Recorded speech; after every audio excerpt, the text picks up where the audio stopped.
Welcome back to SuperTalk Outdoors. I hope you enjoyed that conversation with Malcolm Reed. We're lucky to have access to him. Go look at his YouTube channel, and you'll understand why he is super popular in the grilling world, and he loves the outdoors. So I can expect that while he's been on the show a few times, that you'll see more of Malcolm on this show as we go forward, because he's fun to visit with, and there's so many cool tips we can learn from him about how to make our hunting camp experience even better. Okay, so now let's shift gears and move over to my friend Captain Ronnie Daniels from down here on the Mississippi Gulf Coast. He's one of the busier guys there is, and I enjoy touching base with you. How you doing, Ronnie? Man, I'm doing a whole lot better now. I know how to up my burger game. That is for sure. I've never thought about putting mayonnaise in burgers, and me either. So, but I can tell you one thing: I'm gonna try it on the next time. So me too. You see the finished product in his video, and you can understand it's probably absolutely amazing. So why aren't you on the water today?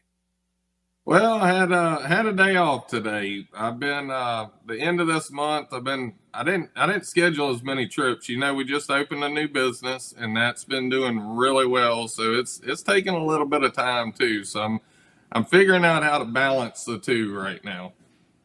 Well, good for you. I think that's awesome.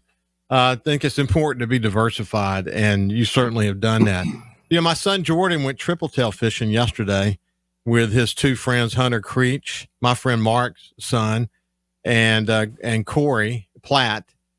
And they ran a long way, man. They tagged a couple. They missed a 10-pounder, but it was a little slow for them. Well, in fact, it was a lot slow for them because they're spoiled. They're used to catching fish. But when you got that sun up overhead and it's kind of calm, you got to go looking for triple tail. Do you do that very often?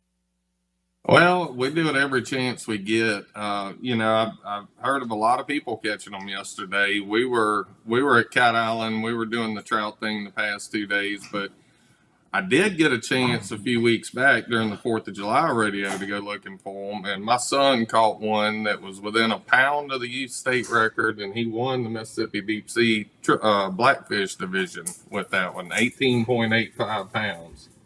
Woo, that's a good fish, man. That's a good fish. I mean, yeah, look, first of all, it's an unusual looking fish for people who don't know blackfish or triple tail. If you don't know, do a quick search and look at it. If you're not familiar with it, but it is a fighting fish. So that 18-pounder, man, that had to have been something. It was. And, last September, I took him to fish a tournament, and we had one that big or bigger on. Dad made a mistake. I left the trolling motor in the water. It broke off. We were both in tears. That fish haunted us until he caught this one. And I told him, I said, son, we got revenge. And we were on top of the world that day. I got something new coming that I'm really excited about. I've always heard about them, seen them, but I had never gotten one. I got a call from Mr. Gaucher that makes the Calcutta, the big cane poles for him, right? He called me wanting to get a floor put in his boat, and we got talking. I realized who he was, so we're going to do a little trading. So next week I get to go pick up one of the big cane poles, and I'm really excited about fighting them on those. Tell us more about that.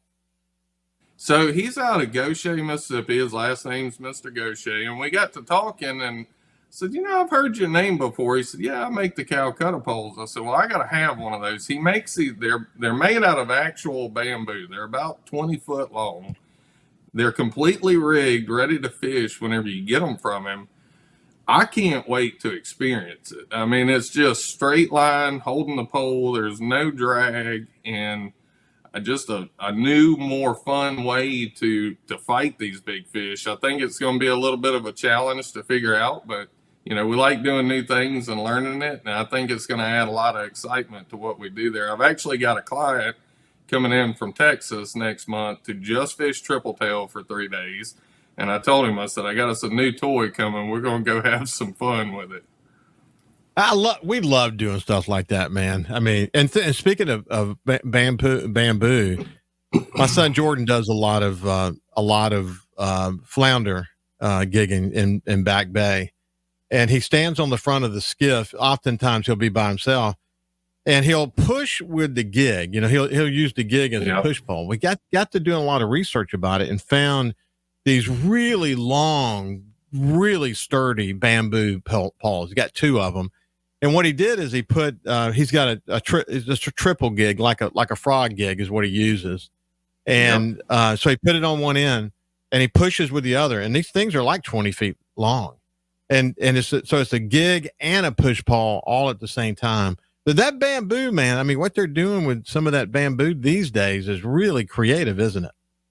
Yeah, it is. And, this is not only is it going to be fun, it's a really cool looking pole, the way he rigs them up. And he actually makes your cork out of bamboo.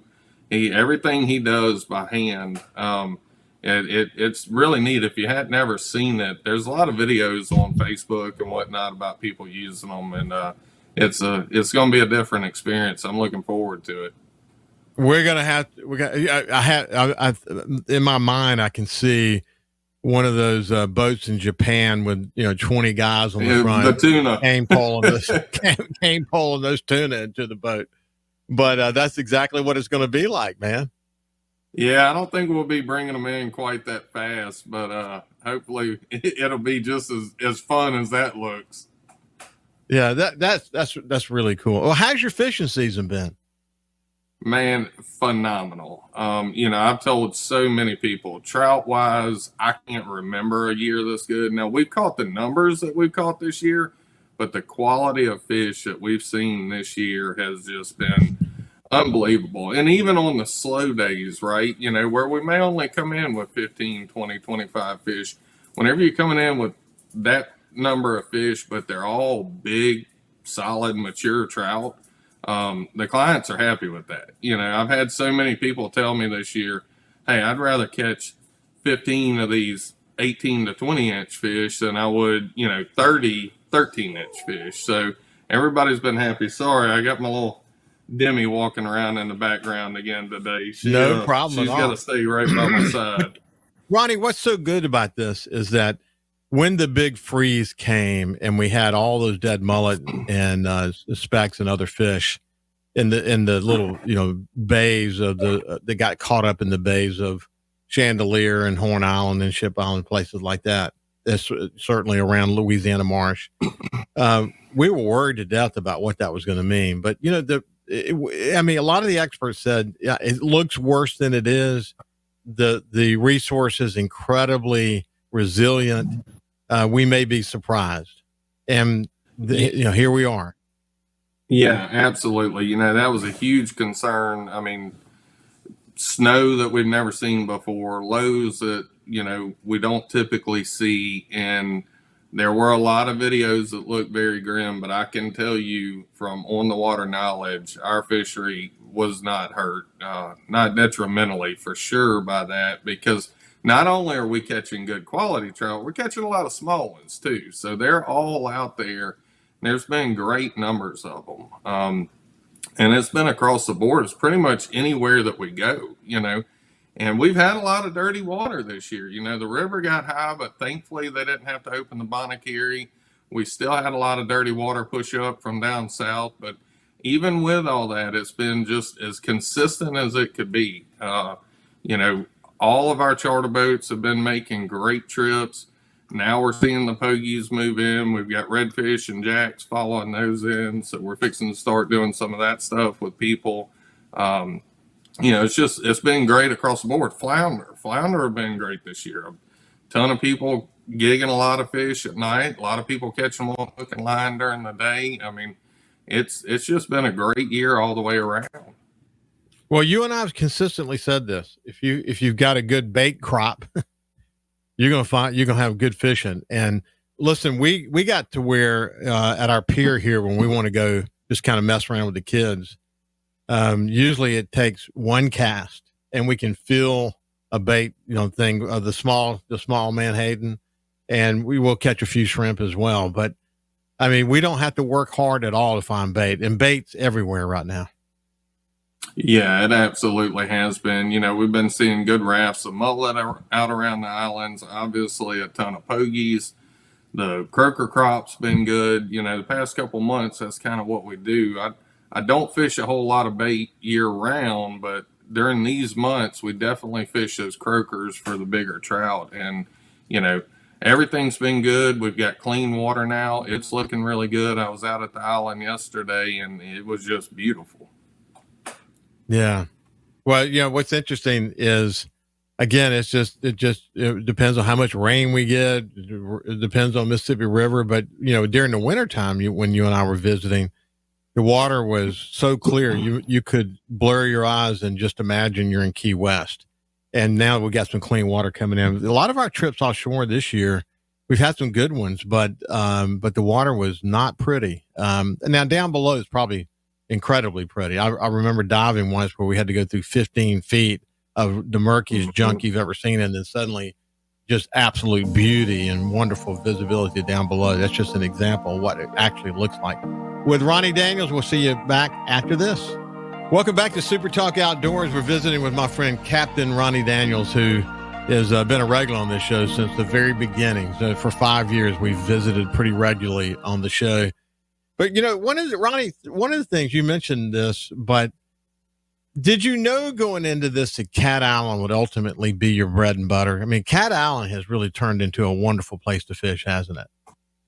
It has, and I think back, whatever it was 6 years ago, whenever, maybe a little longer than that, whenever we changed the regulations and we went to 15 inches, right? Everybody complained about it.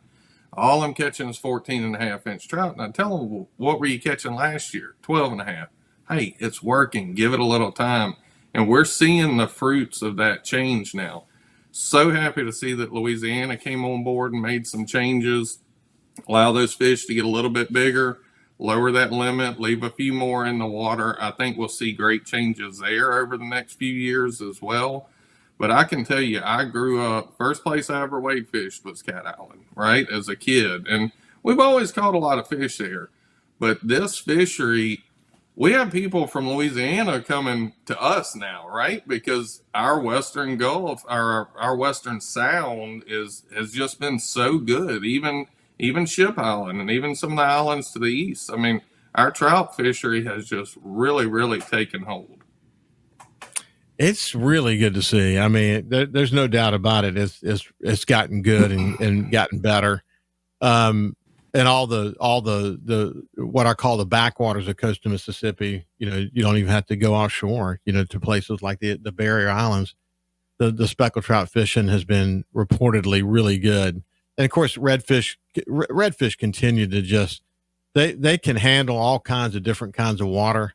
And, even if we don't have the salinities that you would hope to have to get the speckled trout, they like high salinity, like clear water. Redfish are always going to come through for you. And as you pointed out, lots of flounder. I mean, flounder's a terrific fish to catch. It's a great fish to eat. So you've got some happy customers these days, don't you? Oh, absolutely. Flounder are my favorite fish to eat that we have here. Closely followed by speckled trout and triple tail.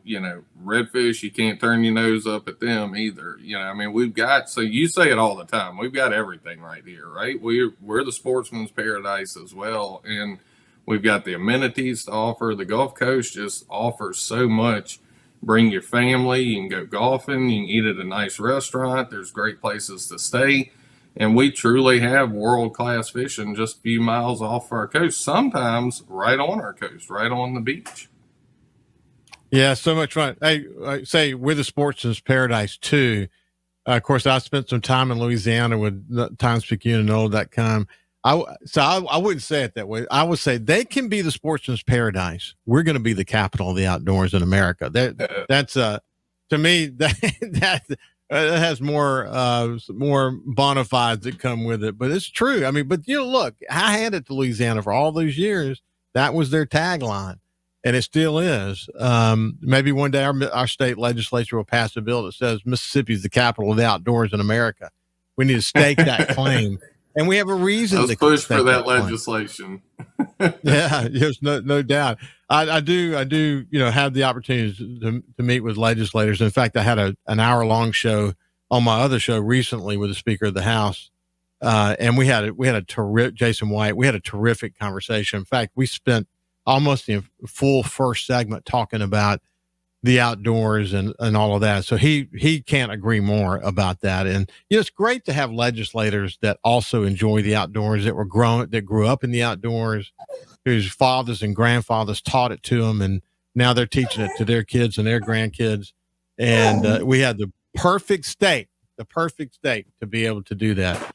And you get to see it. I mean, you get to watch these people coming for the first time and seeing it, and they're just awestruck, aren't they? Yeah, they are. And Jason's a great guy. The one thing that we have legislators up there that understand what's going on down here. And one of the greatest things that we had come out this year is the seafood labeling bill. Our commercial guys, it's been hard on them for years, really hard on them through environmental impacts, man-made impacts. Imports have been a problem, but now having that labeling, and not only to level the playing field for the commercial guys, but now you and I know what we're eating whenever we go into a restaurant. And I think that was a huge win for fisheries overall, with an emphasis on our commercial guys and our restaurants and our markets. It's great for everybody. Yeah, I can't agree more. On this show to some extent, but on my other show very significantly, I was all over that issue. And recently they did genetic testing of seafood in Jackson, and the outcome was not good. So it's just proof we need it, and we need restaurants to be honest and have high integrity and ethical practices, and also legal practices, because we need to protect what is used to be known as the seafood capital of the world, coastal Mississippi. We got to preserve that. That heritage is really important. Hey, Captain Ronnie Daniels, it's been great to spend some time with you, my friend. Thank you, Ricky. It's always a good time. Keep up the good work. Listen, everybody, have a great time in the outdoors. We'll see you next Monday. And until then, keep safety first. Always put safety first. God bless you. And like I said, we'll see you next week.